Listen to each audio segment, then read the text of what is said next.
The Minnesota Vikings desperately needed a breakout performance, and they got one, destroying the Cincinnati Bengals. But how they got there is more important than getting there itself.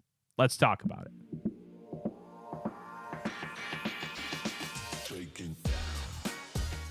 This video is sponsored by Underdog Fantasy. Remember, on your first $5 play and your first deposit, get $50 in bonus credits with promo code ATOZ. The Minnesota Vikings destroyed the Cincinnati Bengals, and it wasn't close after that first quarter.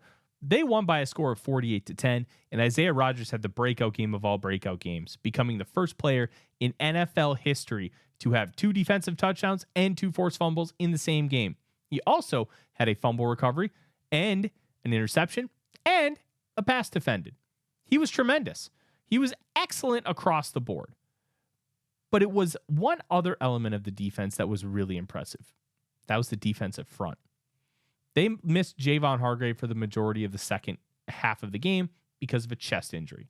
But they were awesome. They were getting into the backfield and they were wreaking havoc on Jake Browning.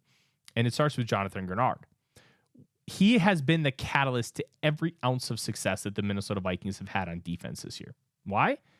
It doesn't matter about the sack totals with Grenard. He's getting into the backfield. He's making an impact, and he's forcing the quarterback to other people.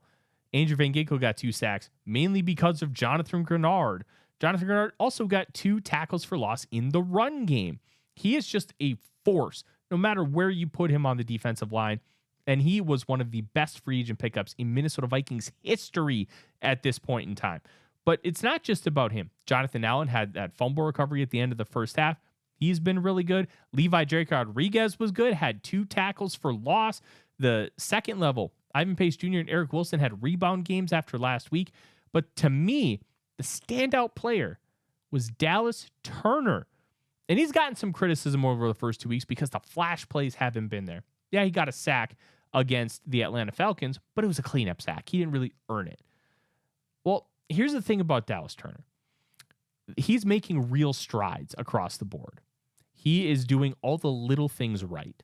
He has cleaned up the basics. The fundamentals are there. He knows how to drop. He's comfortable in dropping, and he's strong at the point of attack, something he was not as a rookie because he came in kind of a 247-pound string bean. Now, he's beefy. He's in the 250s, maybe up to 260, and he is strong. He's not getting displaced by offensive linemen or tight ends. He is holding up at the point of attack, and he is pursuing plays everywhere. If a quarterback gets out of the pocket, guess who's following him? Dallas Turner. He's got 4.47 speed on top of that. Those things matter.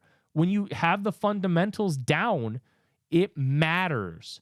It's going to make an impact, and it's going to result in sacks, in tackles for loss. Those will come in time. But he's doing all the basic stuff right, the boring stuff. Eventually, the boring stuff is going to turn into the flashy stuff, the stuff that gets fans all excited and fired up. That hasn't happened yet. But this game was a great example of how Turner has really turned a corner so far this year, and he is going to continue to make an impact for this team. The defense, they had a rebound game. They dominated up front. They did not allow Jamar Chase and T. Higgins to beat them. And it starts with that defensive line. They made the impact plays, and they won this football game for the Vikings. Yes, Isaiah Rodgers got the 2 touchdowns, but a lot of that has to do with the defensive line being able to set these guys up to make these plays. I'm Tyler Forness with ATOZ Sports. Skol Vikings.